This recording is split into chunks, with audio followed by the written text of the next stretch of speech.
Hello and thank you for listening to Citizen Speak. My name is Garrett Martin. Today we have a very special episode. I have on Kerith Strano Taylor. She's running for Congress from Pennsylvania's 5th District. Hello, Kerith Strano Taylor. Welcome to Citizen Speak. Happy New Year to you, and thank you for coming on. Oh, it's my pleasure, and happy New Year to you as well. You're running for Congress from Pennsylvania's 5th District. You had a run in 2014 against Glenn Thompson, and now you're running for office again in 2016. What challenge did you face last election cycle, and how will you overcome those challenges this election? Well, last election cycle, I ran because I had the misfortune of spending an hour with my congressman. That's how it all started. Was he thought the shutdown was a joke, right? And I had an hour to push him with questions, and he wasn't able to adequately answer them. So the most logical solution to that frustration was, well, we'll run for Congress. So the first time we ran, I had never run for Congress before. I mean, I was really a citizen stepping up to say, this can be better than what it is. So the second time around, we have the advantage of experience, right? It's not something that anybody really tells you how to do. And right. Do it, and most people aren't willing to do it twice. So I don't know. I don't. Right. No, I completely agree. I mean, that's the whole reason why I had started this podcast as well. So I completely feel you there. What do you see working well as far as energy policies or the economy in Pennsylvania that you hope to bring to America on the national level? Energy and economy. I wish I had things I could tout from the 5th District of Pennsylvania, but unfortunately, with how do I phrase this gently? Fracking has turned out to be a disaster for Pennsylvania. Indeed. Yes, and the Republicans that were elected to the state legislatures were all too eager to give a carte blanche. Here, come, take whatever you wish. Right. And they sold that as it was going to be an economic boom for our area. Mm-hmm. And then the bottom fell out of the market. So the handful of people who made a lot of money leasing their land so they could put pads in were the only winners. Absolutely. Yeah. I mean, with energy such as wind and solar, or even tidal, we have twice as many jobs can be created from them. So instead of only having a small handful of people get rich off of it, we can actually stimulate the economy. Wouldn't it be nice if we rerouted all of the, quote, research money that's going into fossil fuels into renewables? I mean, imagine if we took the money that we subsidize the big gas producers and oil producers with and invested that in solar and in wind, right? We would be creating sustainable jobs that are actually competitive in the world market, as opposed to continuing to invest and double down on a resource that we know is destroying our resources. We're also Absolutely. Outdoor area here. This is where people hunt and fish, and right. A friend of mine sent me the pamphlet they send along when you get your fishing license, and it actually has instructions as to what parts of the fish you can eat and how often you can eat them because of the pollutants that are... Absolutely. I mean, I see that here in my hometown because we had a energy spill in the Kalamazoo River here, and there's still fish that you're not allowed to eat when you go fishing out here. So I completely understand that. And to me, that's crazy, right? I mean, we live in Northwest Pennsylvania. This is rural America. This, right? We have a national forest. Right. This is where people live close to land. And when you get your license, you might not want to eat it.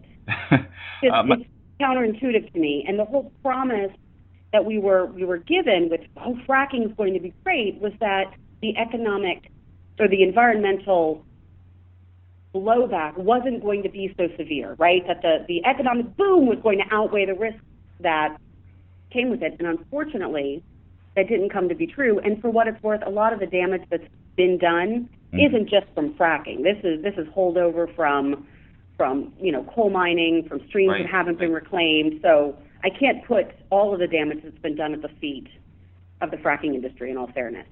Absolutely. But this brings me to my next question. With money in politics being a big issue with many voters across the nation, how do you address this issue, and what plans do you have to fix it? Well, I'm addressing it by running, and that might sound incredibly naive. However, I firmly believe, and if we had more time to talk about it, I'd give you all the data to back it up, that we've sold our government to the highest bidder. And when we know that I think 200 people are funding the presidential, right? I mean, it's putting power in a very small pocket. Now we see people like Sanders, who I think I just looked, last number was $73 million he's raised, and the majority of it's come in less than $200 sums, right? Millions of people are giving to his campaign, which is phenomenal because our government should be owned by the many, not the few. Absolutely. But he's the only one, right? It's not like it's not going to make traction until it works. Right.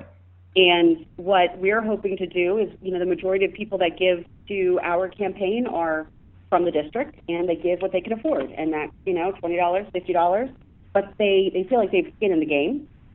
Absolutely. And if raising millions of dollars from people that are going to expect payback in a vote when I get into the seat, it's not how it's supposed to work.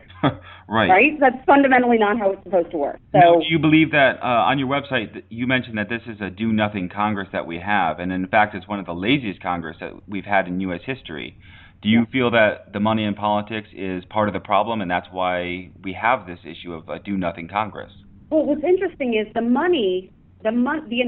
consider it an investment, right? The people that write checks to politicians to get them elected are not doing it out of the goodness of their hearts, right? They're doing it to buy influence and power on issues that are important to them. So not only does it buy action, it also buys inaction, right? Let's look at the fact that our Congress cannot move on any kind of responsible legislation on guns. Right. I mean, in certain the data, right? I mean, absolutely. Hey, we've had 372 mass shootings here in America in 2015 alone. Right. And so in that example, it's not a question of special interest buying action. They are buying inaction. Absolutely. Right? That's what they're paying for it to stop. The fact that we can't get a Surgeon General approved because he believes that gun violence is a health issue that needs to be studied. Right? We can't get that. We can't get a Surgeon General approved because of the money that a special interest is flowing into D.C. to cause inaction. So, it's insidious, but we've built it, right? I'm ashamed to admit it, but this is what we've built. The Supreme Court gave the go on Citizens United, and then there was a follow-up case that came a year later that allowed the money to be anonymous. So it works for the people for whom it works. Absolutely. But I would argue it doesn't work for the American people at all. Right. Now, going back to guns, with there being the 372 mass shootings last year, what actions must we take in order to stop as many mass shootings, or at least help reduce this number? It's a really interesting question, especially with me coming from where I am, right? The 5th Congressional District, we probably have a higher per capita gun ownership rate than most places in the United States. We are rural, and we hunt and we fish, and there's a whole lot of people who love The Walking Dead because they're ready for when the zombie apocalypse comes, right? Absolutely. And I'm saying that with tongue fully in cheek. Yep. But we don't have mass shootings here. Right. So we have guns, and we have a lot of responsible owners, and but we don't have the violence that comes with it. So I shoot, right? I think I'm one of the few Democrats who supports the rights of people to own. However, everybody I know believes there should be responsible regulation so that the people that aren't responsible with them engage in behavior that threatens my right to own. Absolutely. And what's crazy is the majority of the gun-owning America agrees.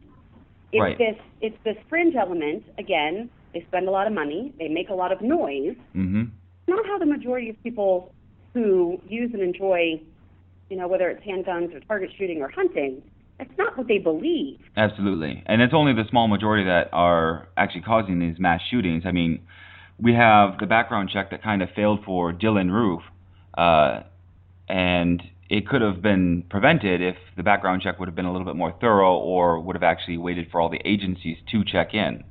Well, here's what's really disturbing about. Let's dive in for a moment to background check.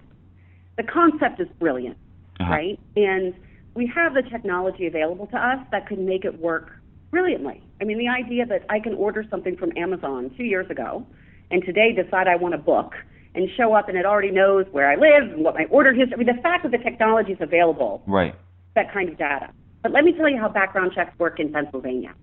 Okay. You walk into a store and you want to buy a gun. It's on a dial-up modem. They call into the state, it's called PICS. It's the Pennsylvania system that works with the federal database. Right. Modem, like you can hear it making that screaming sound. Yep. You remember? Yep, I sure do. It takes at least 45 minutes for it to happen. Mm-hmm. And the data that's in that database isn't current. There's about a 6-month lag where, PS, protection from abuse orders are uploaded or involuntary commitments and so on. Okay. So the accessing the data is antiquated, and then the data that we're accessing isn't current. And what do you think they spend that 45 minutes talking about? Right. I'll give you a ding, ding, ding if you get it right. They complain about how our current president is going to try to take away our guns.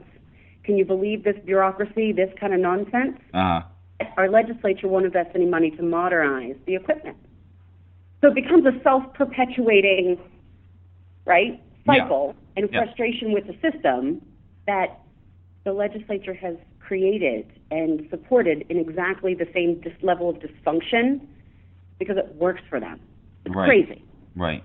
But that's where we are. So the fact that we can't even have a conversation about it, I find horrifying. What's interesting is the current state of it is you're only listed if you're involuntarily committed to a mental health hospital. Mm-hmm. Think about how few people that captures. Right. Right? So, the kid that shot up in Sandy Hook. Right. He wasn't purchasing guns. Those are his mother's. I don't think she ever imagined that the outcome would be. But to my knowledge, he'd never been involuntarily committed. He wouldn't have been flagged by a look.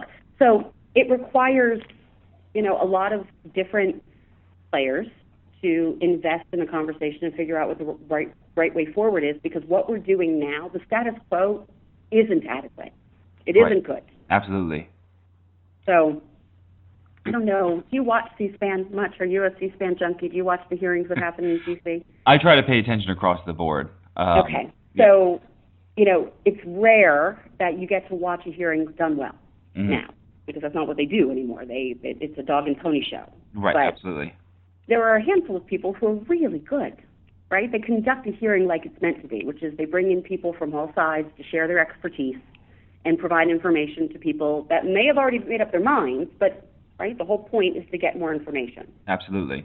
The fact that Congress has not deemed themselves superior enough to hold a hearing and call the folks that support the mayors for responsible gun ownership, and the folks from the NRA, and the folks from the family of Sandy Hook. I mean, there are people all along the spectrum of this conversation that have something to offer. A congressional hearing would be the logical place for that conversation to happen. Absolutely. And they won't call one. Now, my last question. With around 50,000 homeless veterans in our country, what can and what should Congress be doing to help reduce this number? Where do I begin? First and foremost, any vote to commit any of our soldiers, and I don't care if it's a handful of people, in a protective capacity in Syria, or it's full-on troops on the ground anywhere, better be damn sure that they're willing to write the check for the folks that come home. Absolutely. And that is,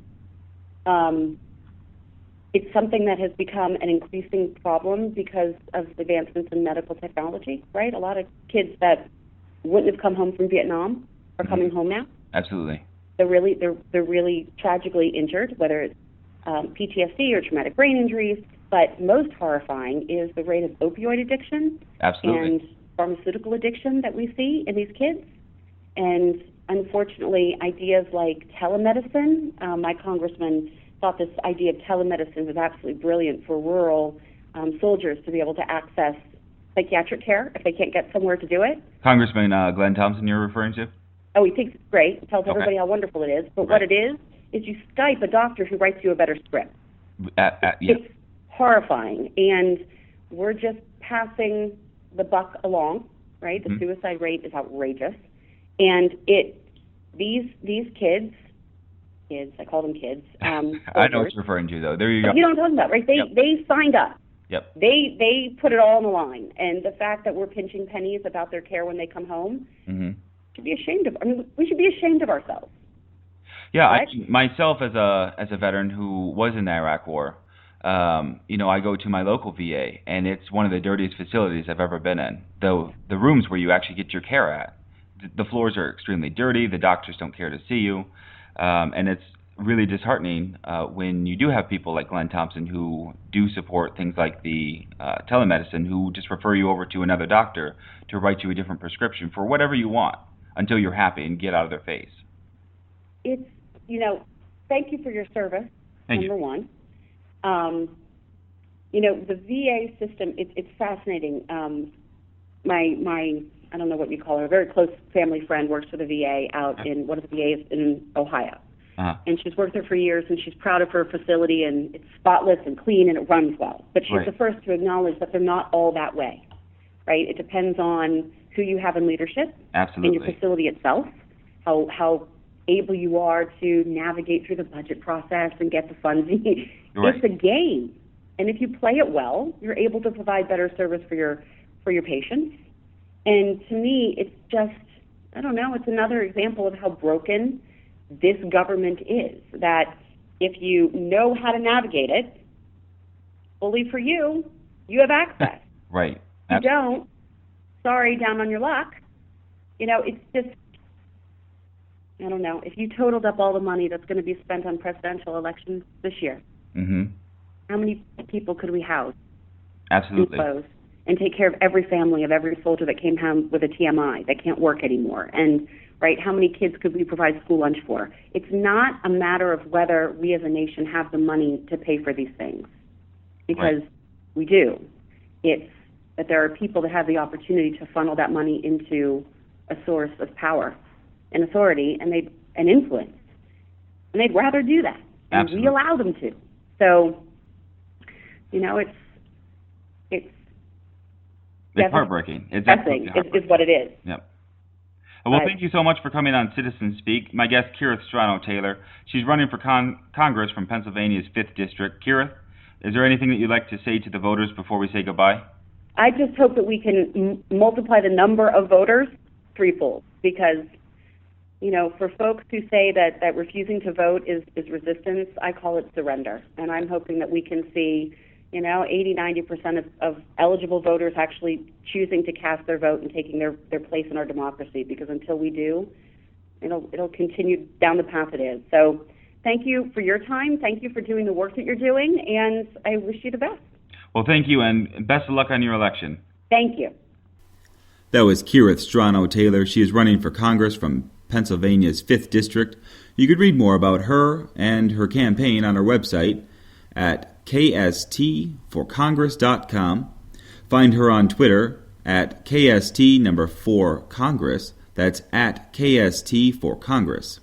Thank you so much for listening, and you can also find me on Twitter as well, at CitizenSpeak or at CITZSpeak. Thank you so much for listening.